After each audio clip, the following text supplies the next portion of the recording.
Welcome to the Strength Connection podcast, a show to share stories, insights, and experiences from some of the greatest coaches in the world.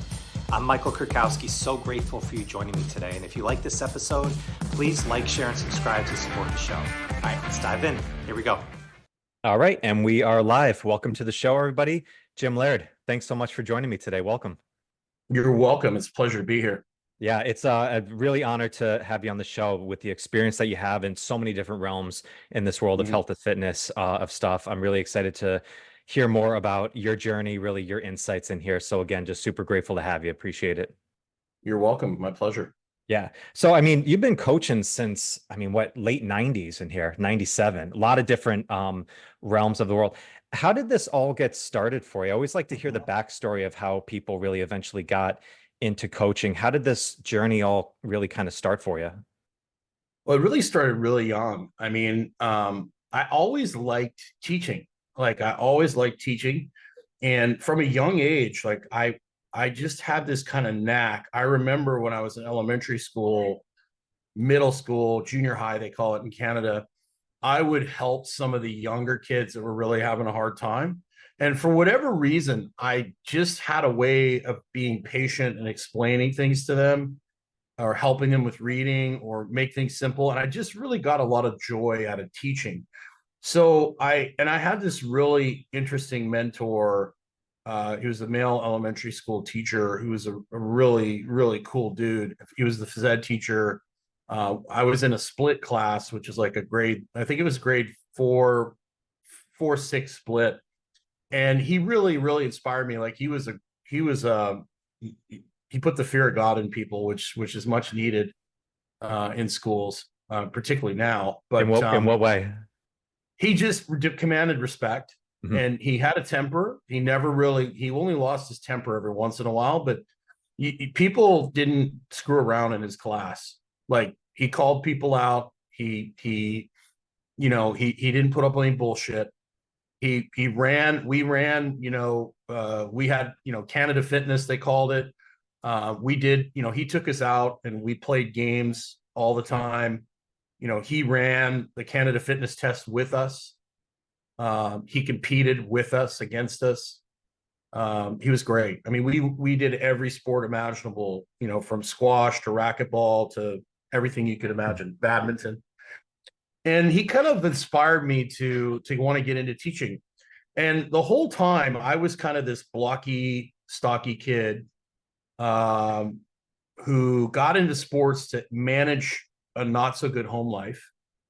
And so I was one of these kids that acted out in school and had a lot of anger issues. And of course, instead of getting to the root cause of why that was happening, they just will put them in sport. So of course they put me in wrestling, they put me in football. And I just start wrecking people and I'm getting applauded for it, right? So I start getting into that. And then I end up, going to the US to play college football, which was really not a great decision. Looking back now, I should have stuck with wrestling. I would have had a much better chance of playing it up, I still played college football, but I was a fullback and you're competing with millions of, people for a position that's basically dying, right? Mm-hmm. Whereas in wrestling, I was only competing with like 30 or 40 people in the whole country of Canada, right? The odds of having a high success, I was a really good Roman Greco wrestler. So I got into elementary education. And once I got into that, I saw how the system was kind of rigged. I saw the system was rigged to make kind of complacent, compliant consumers, basically just create widgets that do what they're told, like no independent thought. And I was like, this really sucks. Like, I don't really like this. I taught for a little while, got in trouble for not following the protocols. And I was like, well, how can I teach? And I was really into fitness because I wanted to raise my level of performance. And so I got into the gym at like 12 or 13. Part of it was because people made fun of me because I was bigger. They called me Lard ass. My last name is Laird. I had a huge ass and legs growing up. I still do. I always have. My brother, my dad, just big legs, big glutes. And so, I was 130 pounds in the third grade. So people made fun of me and I was like, well, if you're going to make fun of me, I'll give you a real reason to make fun of me. So I got really serious about, training. And of course, most of the people that I was around, I went to the gym, were bodybuilders. So I was highly influenced by that. And I got, I figured out really quickly that I'm built like a cylinder, I'm this big, thick, fire hydrant. So I'm really good at lifting heavy things, right? Mm. So I got really carried away with that, which kind of affected my ability to play my sport eventually. But then I figured out, I figured out I didn't like elementary ed because the way it was taught. I was like, well, I can teach people how to lift weights, right? And make more money and, do my own thing and do whatever I want. So that's essentially how I got into that. I pivoted in college. I started working at Liberty University where I was going to school in the weight room there. And then I went to the University of Arizona, did a GA there where I actually met Jim Windler, the author of 531. Okay. Mm-hmm. I met Jim, and then I moved to Lexington to actually help Jim with his first powerlifting meet. I slept on his floor in a studio apartment for a whole year. And that's kind of how I started. The whole time I was like, when I was in Tucson, I was bouncing in nightclubs, and in Aspen, I lived in Aspen, I bounced in nightclubs, and I'd train people on the side, particularly women. For some reason, I figured out really early, like in the mid to late 90s, that women lift weights and they eat more protein, they look better. Yeah. So I ended up, really gravitating towards working with women because everyone else was fighting over athletes. And I got my fair share of athletes, but most of my clients over the years were female. And so that's basically how I got into strength and conditioning was through, I wanted to teach, but I just didn't want to teach in school because I didn't like the system. Yeah. When you got into lifting, you said around like 12, 13 years old, and it's like, Mm-hmm. okay, like I want to jump into the weight room. Yeah. Was that self-motivated at the time? Was there a coach that kind of helped inspired you to get into No, that kind of was learn? me. That was me wanting to get anger out, Mhm. and me trying to get validation from other people. Like it was so, I didn't get any validation at home. So when people looked at me and said, "Oh man, you're strong," you're like, they saw the improvement that I was making. Mhm. It really was like a drug for me, so that drove me to, I wanted to be the biggest and the strongest. And I thought it would carry over into athletic performance. And it did to a point. Like in high school, when you're like 3 or 4 times stronger than the person across from you, you Sure. dominate, Yeah. right? But when you get to the next level and Mhm. everybody's just as strong as you are, get more gifted than you are, brute force doesn't work anymore. You've got to have technique. And then there comes a point where your structure and your physicality kind of limit your abilities to do what you want to do. And when you're like a 5'10" white dude that's like 255, they're going to take the 6'2", 6'3" guy over you, right? Right. So Yeah, I mean, strength is that first thing. If you have the strength, obviously that's going to give you a foundation to sure, but there get to comes a a certain. point Mhm. where once you're strong enough, you need to develop other characteristics. Right. And if you develop that strength, there comes a point where what you have to do to demonstrate that force and that strength takes away from your ability to be athletic. Mhm. So that's why powerlifters don't play in the NFL, right? Because they lose ranges of motion, they lose athleticism, they lose the ability to shift side to side Yep. to Mhm. regulate pressure. They become a giant cylinder. And Right. that's why they walk like they do, right? That's Mhm. why they're not dominating Olympic lifting. That's why they're not dominating the NFL. Even though they might be more explosive and be able to create more force than people in the NFL, they don't have the technique or the ability to move because they've sacrificed that. It's like a top fuel dragster, right? Mhm. You don't drive a top fuel dragster around Tampa because it's designed to go as fast as possible in a straight line. It's not very comfortable. It has horrible gas mileage. It doesn't steer very well. But you drive a Corolla around, right? Mhm. So you know, a lot of people, they'll get into a strength training program and it'll work for a year or two, and then all of a sudden, all the traditional barbell lifts, they start losing the ability to change the shape of their thorax. They start, they get so extended that they can't get into flexion very easily. All of a sudden, they start losing what turned out was a positive in the beginning, starts to become a negative.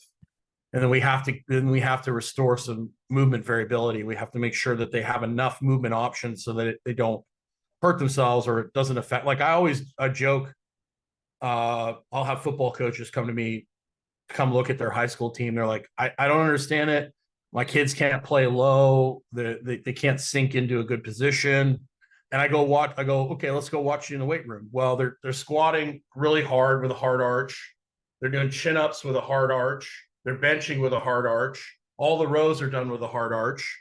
Everything's done with a hard arch, RDLs, power cleans, everything. And of course, what happens when they get on the field, what do you think is going to show up? What you train in the weight room is going to show up on the field. So they're stuck in this massive extended anterior pelvic tilt position, and they can't get in another position very easily. Right. So I have to basically take them and get them some flexion, start doing some front squats, maybe do some floor presses where they're not pulling their shoulder blades together. Actually, they're reaching, and they're actually doing some pressing where they're actually moving their scapula instead of having them frozen, like glued together. Because you pin those shoulder blades together on the bench, you pin them together on the deadlift, pin them together. Eventually, you're going to lose the ability to change the shape of the rib cage and lose the ability to move that shoulder girdle, and it's going to show up on the field. And because kids today don't have a good movement foundation, they can't get away with as much because they don't have a foundation of well-rounded movement at different extremes because they don't play. So they're going to be more apt to fly into an emergency strategy. So for example, if I have like a 8, 9, 10-year-old kid and I basically have them stand on one foot and raise their knee up, most of the kids today are going to arch really hard because they just haven't moved enough in that way, in a low threshold way. They're going to go to a high threshold strategy, which is arching. Arching is like you scare somebody, they arch and they run, right? Little kids and stuff. So you'll see kids doing very basic movements that are very simple, and they'll be using these strategies that you would use to lift really heavy things. Yeah. And so when you go into that strategy too early, it's just like most kids today don't play outside.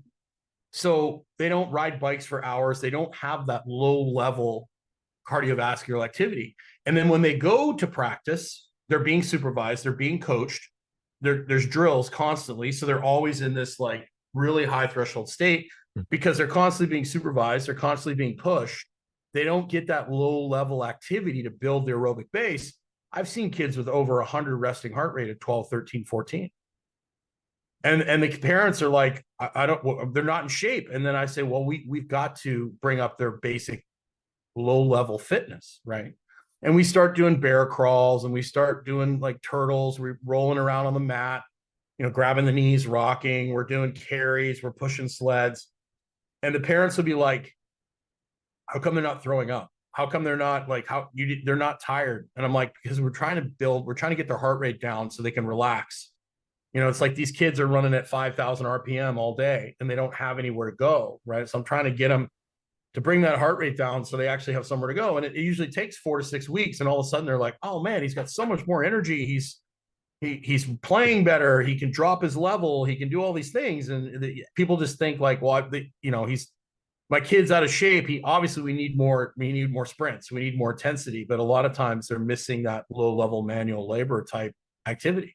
Yeah. And it's really hard to make up for, from the age of 5 or even younger to the age of like 16 of riding bikes and playing outside and climbing fences. And it's hard to make up for that. I don't think you can.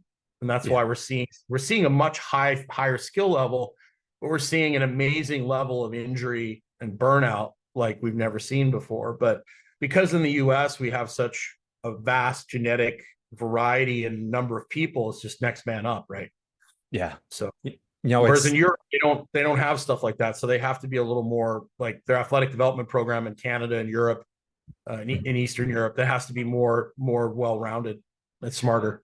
Yeah, I remember Coach Gino recently talked about this from UConn about the development of youth basketball and how so many kids now, they're so talented, they have so much ability, but they don't have the fundamentals because they're playing so many games. They're so specified into one thing, where you see all these European players that are coming over, they have such a fundamentally sound base because they're practicing six versus 1 to games, where in the US it's completely different. I didn't have really a dog in this fight until I started, a long time ago. The place that I worked at, we partnered with a youth athletic development program. It was based most around hockey, but there was a lot of other youth kids coming in. And I remember that first year, as you were talking, they were coming from a place where everything they were doing on dry land was all ladder drills, like more conditioning. After they just spent 2 hours on the ice sweating their asses off, it's like, and now we're going into more conditioning, where we came in with more of like an FMS background, a movement quality background. And I remember Sure. that first year, the amount of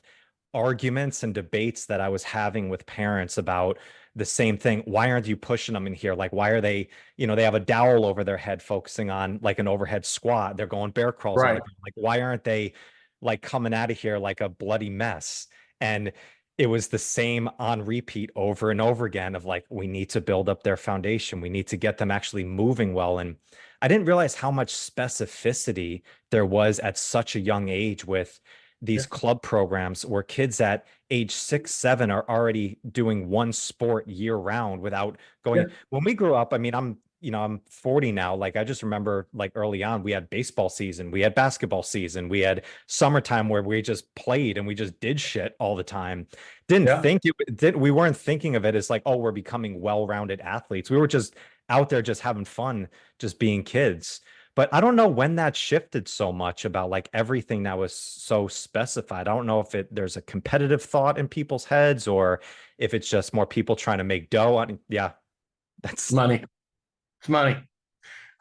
It started probably, I would say, in the mid 2000s. It got really hardcore, with the AAU and all that, and football coaches started telling their athletes they couldn't play other sports.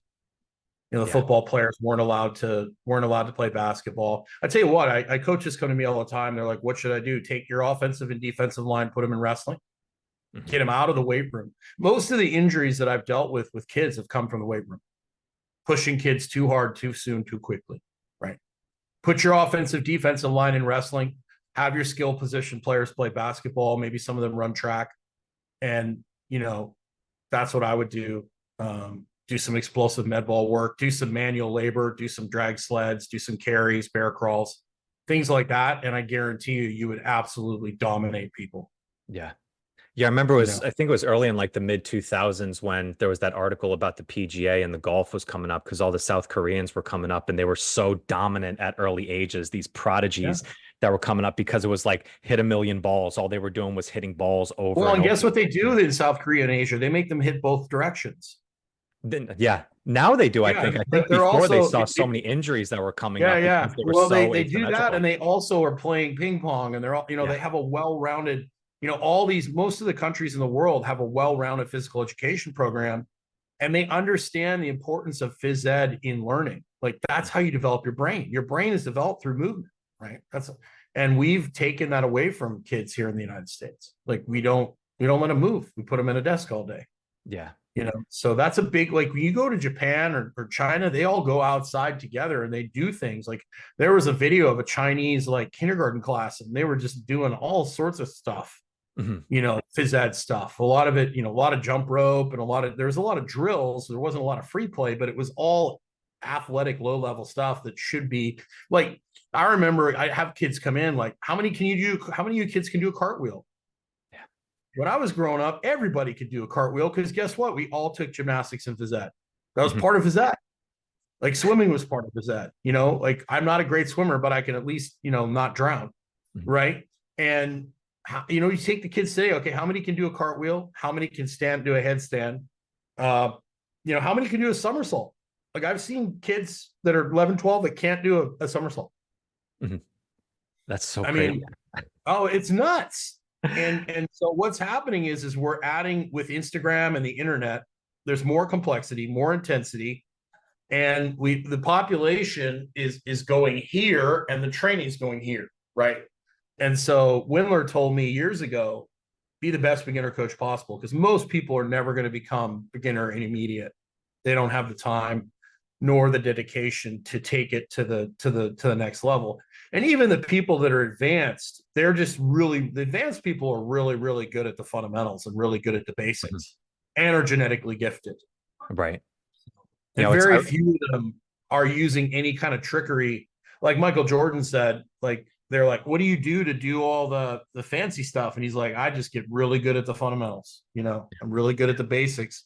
And that's what allows me to do all the fancy stuff. And the fact that he's, like the second coming of Christ. I mean, he's of course. I mean, the dude used to stay up all night. That's a melting pot of all the perfect ingredients right there. Yeah. I mean, the dude used to stay up all night like playing poker and smoking cigars, and then go play 18 holes of golf and then go play in a playoff game.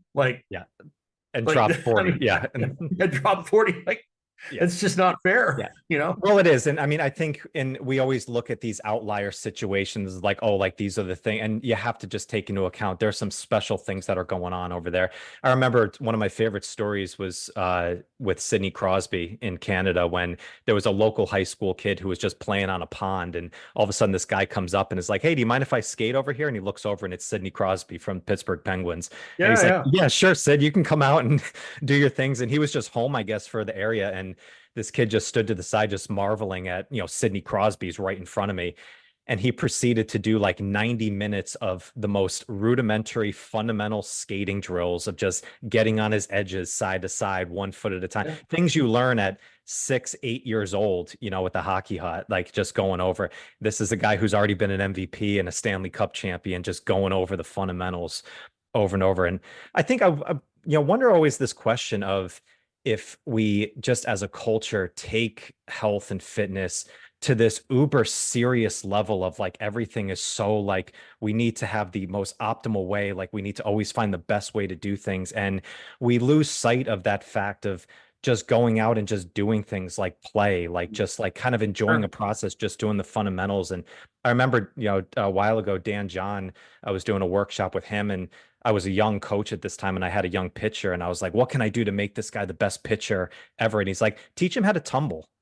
He's like, take him to a gymnastics mat and teach him how to roll on the floor on both sides. He's like, because he's like, he's going to have fun with it and just enjoy. That was the last thing I would think that he was going to say. He's like, yeah, teach him some gymnastics drills of like going over and teaching how to tumble.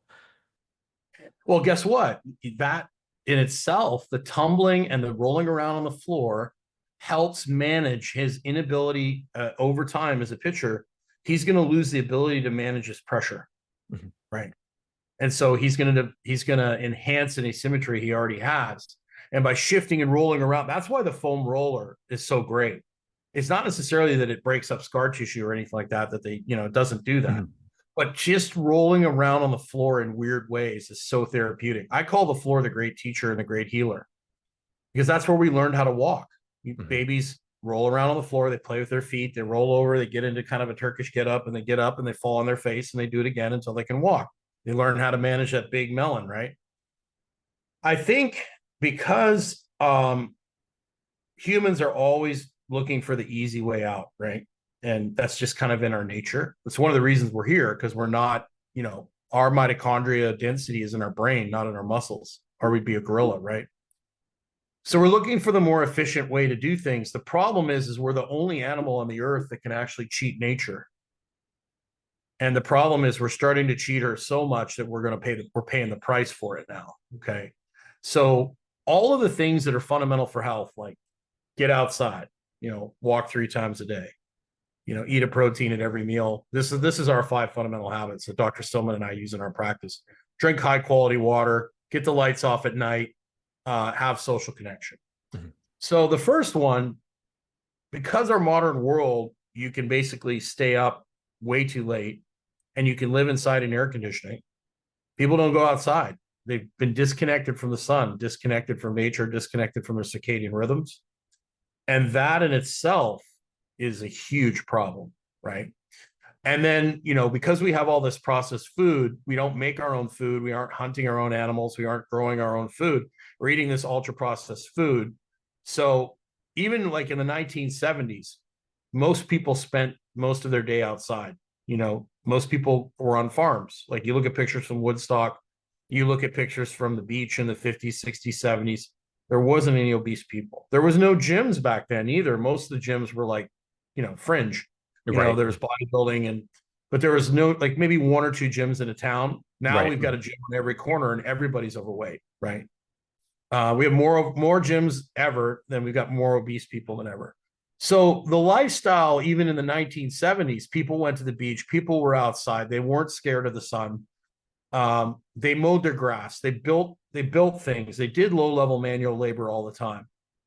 There was TV, but there wasn't 300 channels and you didn't have a phone. And, at the end of the day, the sun went down, you might have an incandescent light bulb on. you'd sit on the porch and chill with your friends and family. And then it started to go into people moving into the big cities, right? And then more lights, Yep. more people staying up. Then you started getting into computers and screens. And then people started outsourcing their manual labor. People weren't cutting their own grass. People weren't building their homes anymore. Now you can order, DoorDash and it'll be at your house. I mean, you could be like Wally with the virtual reality headset on, just hammering fast food into you. And that's where it's going. They want to basically take you from living a real reality life to have you live through your goggles. Like you'll have a virtual girlfriend or boyfriend or in between friend or whatever you're into. You can be a lampshade. It doesn't bother me. So, we've basically pulled ourselves away from nature, and we've changed our environment in a way that's not good for our biology. Yeah. That movie Wall-E was so ahead of its time. I just saw it like a few years ago for the first time, and I was like, wow, like they were just right on the money with just sitting in the chair and just rolling around. It's like, yeah, like it's kind of a funny Disney Pixar movie, but it's definitely there's some truth and reality that's going on into that. So you mentioned light there a lot, and I know you and Dr. Spillman talked about that a lot, and that was big. That was a big impact personally on your light. What was that revelation for you of like, of light, of getting out? And if you could share a little bit of that. Well, I originally really got into the integrative medicine kind of health and wellness thing originally back in the late 2000s. I got ulcerative colitis, and I basically determined I was just working too much. I was training like a maniac. I wasn't sleeping enough. So I started managing my stress, and I was able to get my colitis under control and manage that through diet, lifestyle change.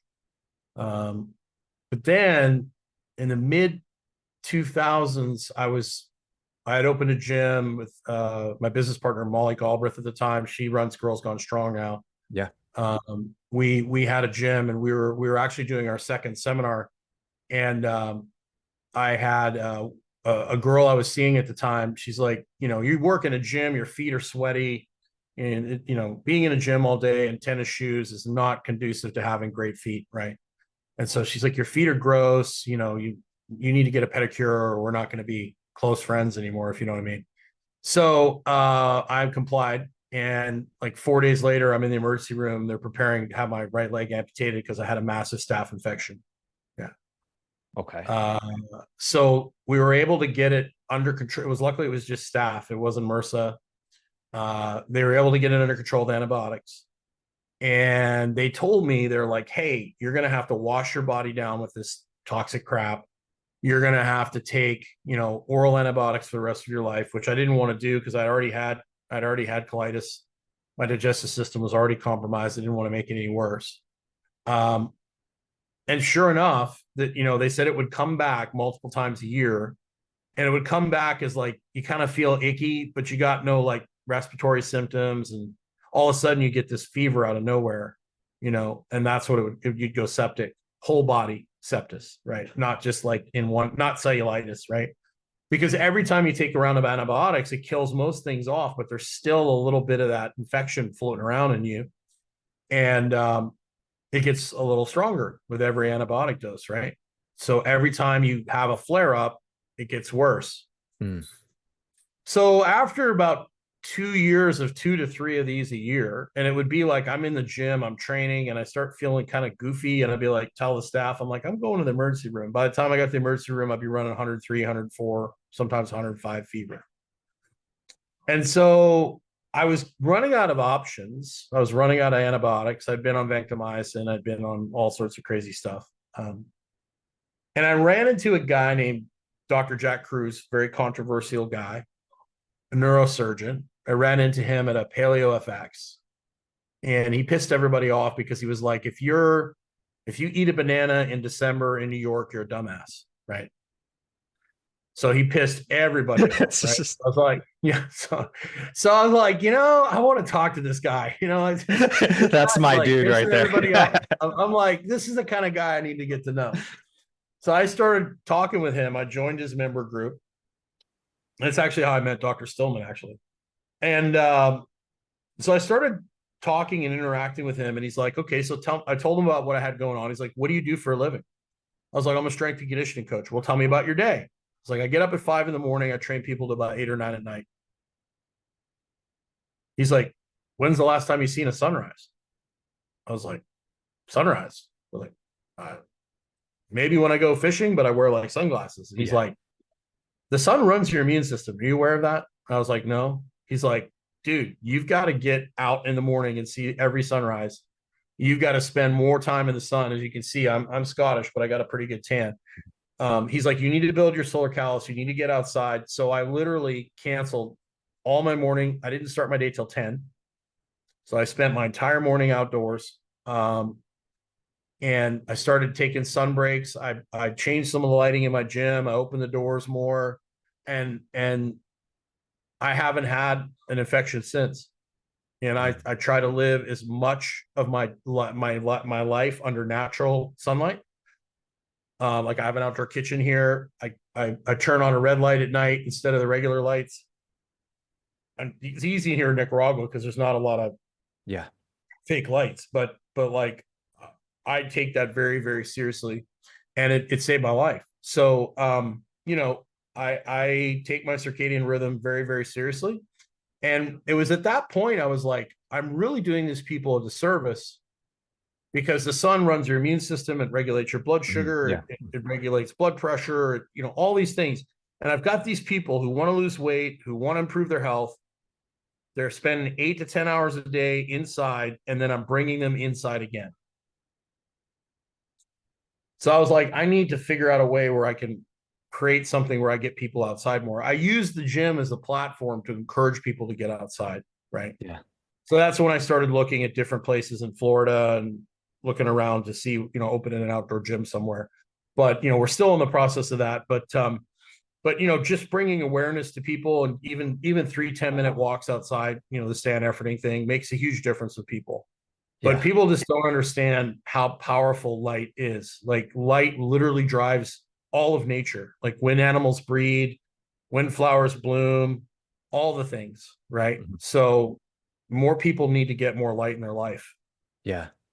I think just the aspect of nature, of just being out in nature in so many ways. It's one of those things everybody's like, yeah, I know you need to get out in nature and stuff like that, but actually doing it and taking it on a daily basis. Did you ever read the book Blue Mind by Wallace Nichols? No.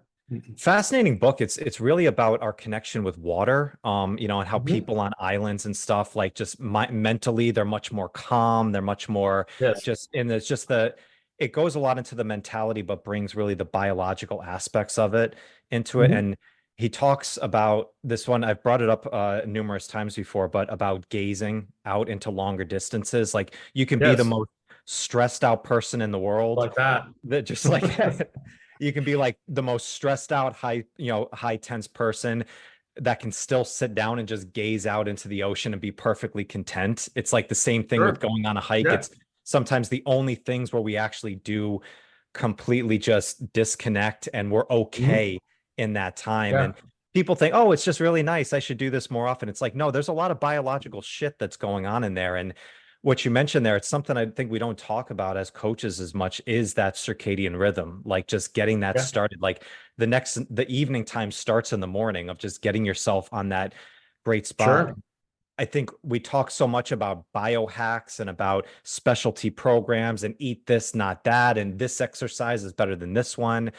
Where if you take all that stuff out, if you just actually get out and do some more of these holistic, just getting out in nature, going for a few walks, getting some natural sunlight, like, jumping into a lake every once in a while, that's probably going to do more for you in the long run than any other specialty program that you're doing inside a specific space. Oh, absolutely. And it's like people, if they have a plant, right, and they plant it and it doesn't grow, they don't blame the plant. They're like, okay, did I give it too much water, not enough water? Is it in the right soil? Is it if I take a cactus from Arizona and plant it in the tundra in the Arctic, it's not going to do well. Yeah. Right.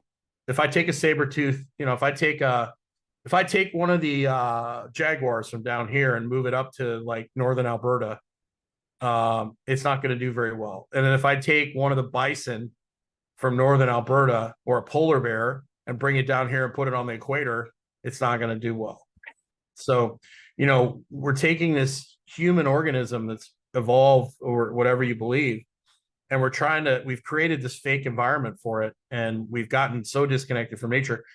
Pictures of nature actually calm people down. So what actually getting in nature would do for you, I had a really good conversation on my YouTube channel with Christian Thibodeau, and he says it's important to teach people how to work hard, but he's like, it's even more important to teach people how to relax because people have forgotten how to shut off. And, I got this from Paul Chek. In order to work out, you have to work in as well. And so the yin and the yang, in order to have the light, you got to have the dark. And our society just basically do more, do more, do more. I compare a modern life to getting in your car, in your driveway, turning it on, and revving the living shit out of it all day and never driving anywhere. And then you're surprised why your car is messed up. You're like, I didn't drive it anywhere, but you just revved it in the driveway all day. And that's essentially what most people are in their head, and they can't calm down. They can't relax. Be still and know, I think is something. There's great power in silence. And the problem with silence is when you're silent, all these things start bubbling up that you might have to deal with. And it makes people really uncomfortable. And that's why they just keep going, right? I'm going to be on a phone. I've got to, listen to a podcast. I've got to, I don't want to sit down because then I actually have to deal with maybe the fact that I don't like myself, maybe the fact that I don't like my partner, maybe the fact that, whatever, like you've got some really serious issues you've got to deal with from your childhood or whatever. And you're like, I'm just going to push that in the closet and I'm just going to keep moving, right? Just keep moving. That way I don't have to deal with it, right?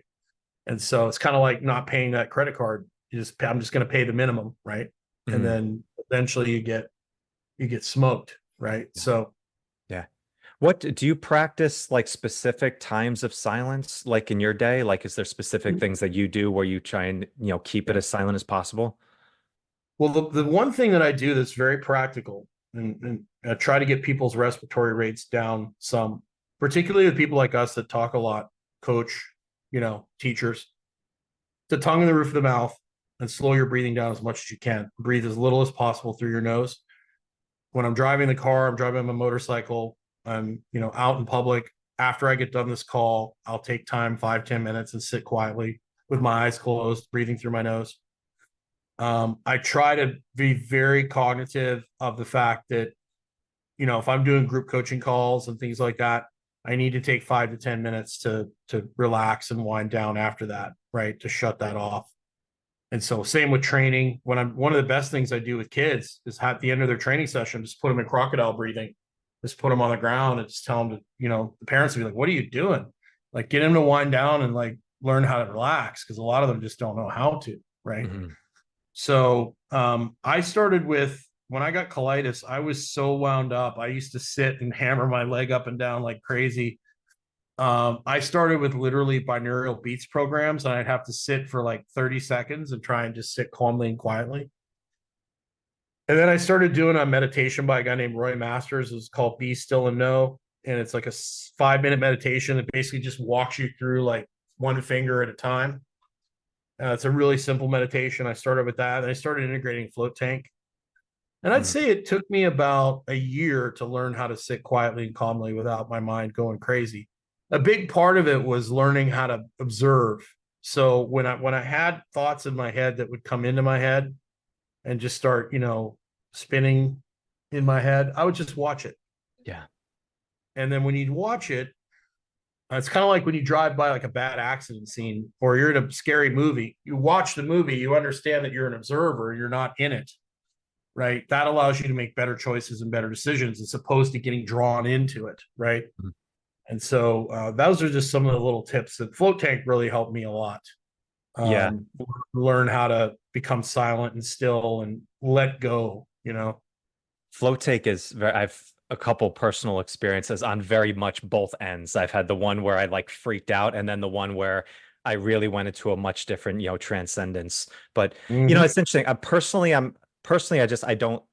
don't love apps for meditation. It just didn't really align with me. Yeah. But I did do Headspace for a while, and Andy, the guy who runs that, and he's the voice in there, was the first person that told me about thought catching. And it's like you you have a thought. It's like, oh, you just acknowledge it and then you just catch it and then you just bring it back. And Yeah.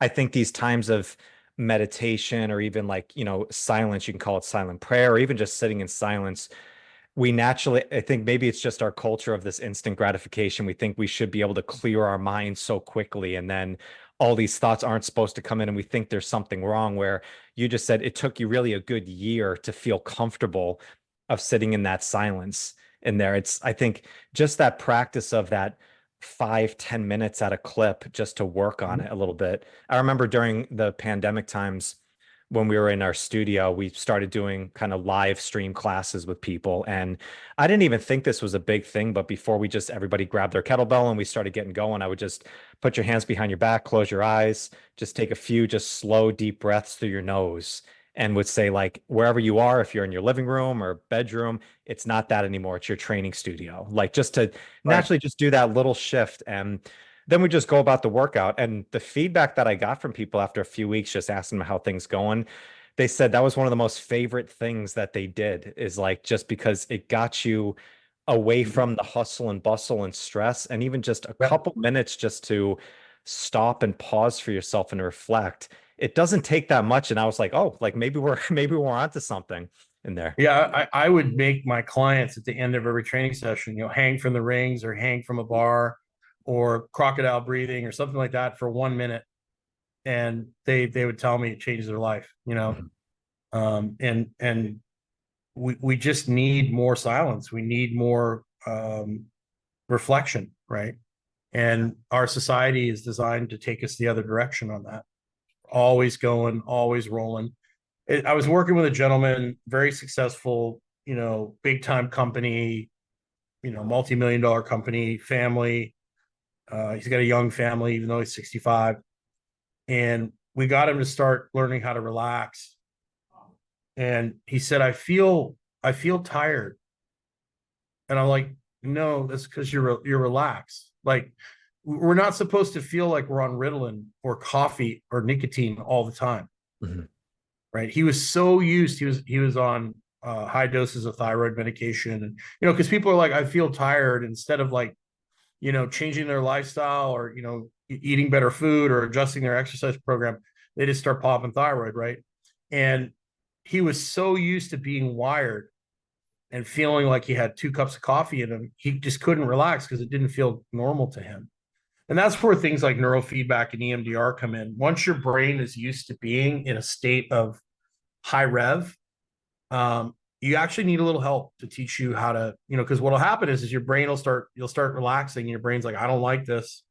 I, I, Right. I like, I Rest like will feel like operating. stress. Yeah. Yeah, yeah. So the relaxing feels like stress. You see this a lot with special forces operators. And then all of a sudden you start craving nicotine, you start craving sugar, you start craving whatever. And you start, maybe you sabotage your relationship or pick a fight with your spouse or your girlfriend or whatever, just to create some sort of anxiety or drama because you actually feel more comfortable like that, right? Mhm.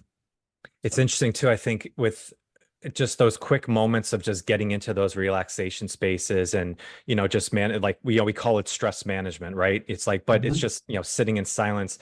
I Yeah. actually found, like, I've done those in, more aggressive states of, like, I did work where I was trying to do an hour of meditation for a short period of time. And Sure. what it did is Mhm. it kind of recharges your dopamine hits. Like, you start to actually feel like the benefits of when you get into a workout, and you start to actually feel the benefits that you're looking for, going off caffeine for 30 days and 60 days. And then actually, if you reintroduce it, all of a sudden that's like a freaking superpower in there. Yeah. You Yeah. don't realize these things are there until you go immersive on the other side. Well, and then people don't really understand that we, like Dr. Stillman and I call ourselves trade-off coaches. Like, okay, you want to use caffeine? Great, no problem. But here's what's going to happen. The more you use caffeine, the more it basically just blocks the receptors that make you feel tired. Your body's just going to make more of those receptors, and you're just going to have to drink more and more and more of it. So if you're going to use it strategically. Just understand that you're going to end up using more, and you're going to end up having less return, and that you're borrowing energy from the future, right? And that doesn't work out well if you continue to borrow, just like printing money or excess spending. Like, you can do it for certain periods of time, but if you continue to do it forever, eventually you're going to have to pay the price. Yeah. I never realized that with specifically caffeine. Like if you get caffeine in the first 90 minutes of your day, it's not even really, you're just blocking your adrenal system. Like that's supposed to be revving up. And then it's just going to start the process of needing to get more and more and more because you're eventually going to get that crash. And I was having Mhm. that. I'm sure a lot of people experience that, like that 2 p.m. All of a sudden, I'm like, I need a freaking nap. Like it's 2 o'clock in Yeah. the afternoon. I should not be feeling this. Well, Just, and the worst is the people that are, I call it tired but wired. They're, they're exhausted during the day and mm, they get home and they wake up, because their cortisol rhythm is upside down. And people will be like, hey, so tell me about what you eat and tell me about like, you drink coffee. Like, oh, it's only one. Only have one coffee. mhm. One what? I had one woman. It was one pot. You Yeah. know, and she had it right by her bed. So she like the coffee turned It's on. yeah. If you She never put it couldn't in get the out of cup, bed it's just without it. one. It's like that might be a problem. We need to fix that. We need to kind of make some adjustments there, right? So we Yeah. weaned her down and got her doing some self-care stuff, and she was that helped her a lot. But Yeah. people they just sometimes they lose sight of kind of where they're at, and that's where coaching comes in and accountability. And it's a lot of times it's hard to see that 5,000 pound gorilla in the background. Mhm. You just kind of ignore it because it's been there for so long. Yeah. Have you felt that, I mean, in almost 3 decades now in coaching, I mean, so many Yeah, experiences, so much knowledge that you gain. Have you sure. found that you've got more simplistic in the time as you've gone on, or kind of how's I've the had evolution to. of how you've coached over time? How has that changed and evolved? It's become more simplistic. It's become more like a phys ed program. Um, at least in the beginning for most of the people I worked with, because when I started in the business, most of the people, the general population people, had played sports, they had worked out, so they had a general decent movement base. But now people haven't done anything, and so we've got to almost go to a phys ed type program, and we've really got to do a lot of modification to make sure that we're doing exercises that really make them move better as opposed to just get them stronger, right? We want a combination of both, but simplicity rules, man. Like the simpler you can make it, the higher the compliance is going to be, Yeah. right? And unfortunately, simplicity doesn't sell like complicated.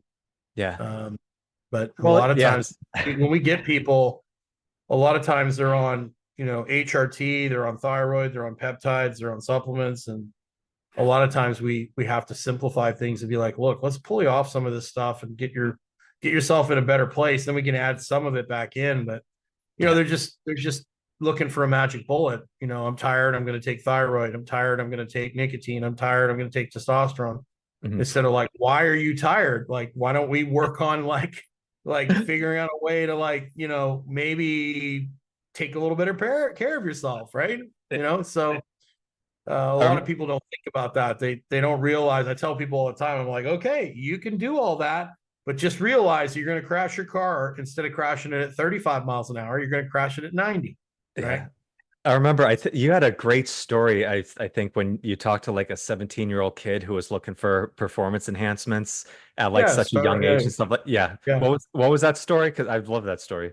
So I had this kid, and he wanted to do some juice, and I it blows my mind. Like I get these kids that are teenagers, and they want to do creatine, and they want to do steroids, and they want to do SARMs, and they want to do all these things.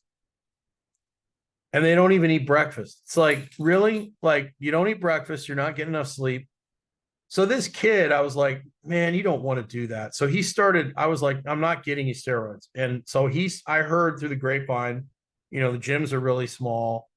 I heard through the grapevine that he was asking around, and there was a couple guys that were actually going to get him some stuff. And I was like, oh, for God's sake, what am I going to do? So I go back to him and say, hey, man, I heard you've been looking around for stuff. I'll get some for you. So I went to Kroger, got some sugar pills, and I told him, I said, hey, man, this is the most powerful anabolic ever. Okay. You're going to take one of these a day. It's going to turn you into a monster. This kid was probably like 135 pounds, probably like 5'10, 5'9, maybe a little heavier than that. And I said, but here's the thing. Okay. You got to come in here and train with us 4 days a week. You got to train hard, but you got to sleep and you got to eat a protein at every meal. You got to eat a lot of food, lots of chicken, lots of rice, chocolate milk after you train, and you got to sleep. If you don't sleep, it's not going to work. Right. So this kid starts sleeping and eating like everything in sight, and he starts training more consistently with us.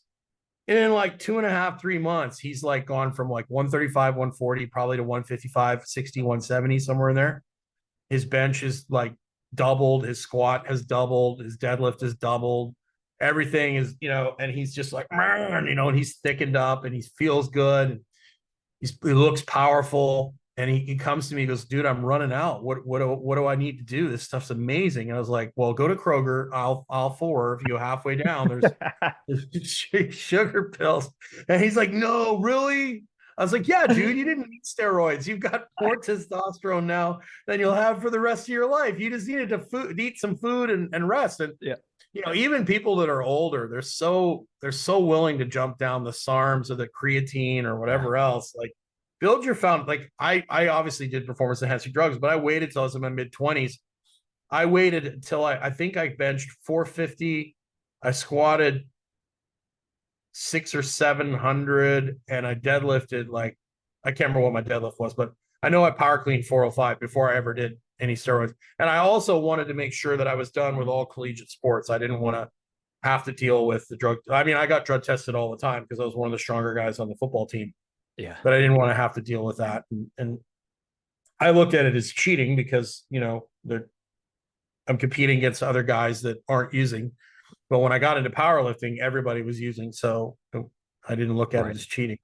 Yeah. I looked at it as competing. So that's so amazing. That's like the real life version of like Space Jam, like when Bugs Bunny's giving everybody Michael Jordan's secret stuff, and then they start winning from there. It's amazing.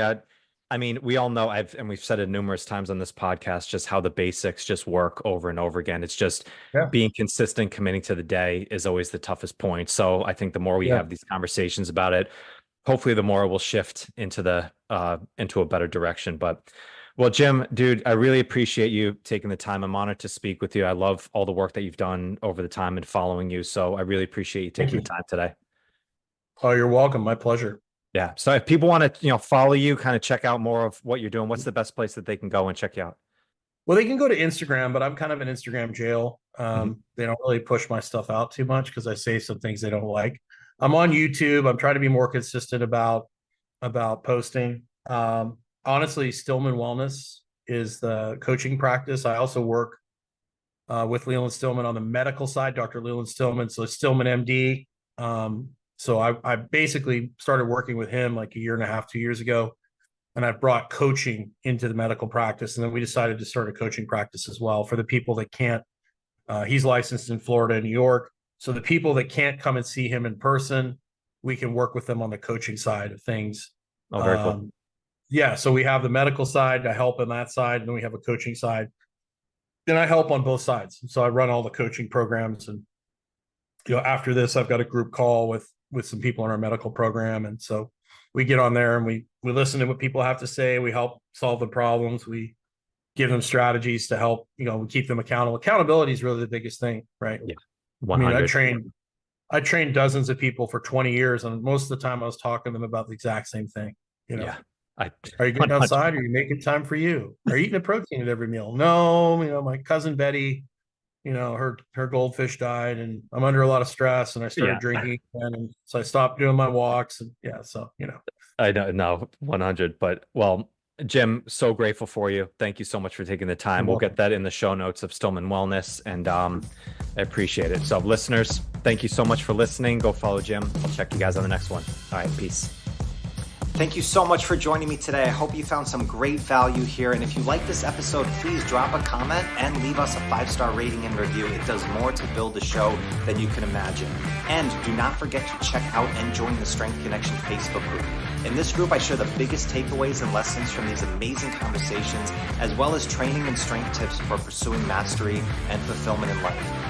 This group is filled with individuals looking to take full control over their strength, and it's the perfect space to explore new ideas and to share your journey. And you'll also get exclusive access to the Strength Connection Mastery Seminars. It's a deep dive into the physical, mental, and spiritual training that you can begin using immediately. So do not wait. Go now. Seriously, go. All right, much love to you. Thank you so much, and I'll catch you on the next one.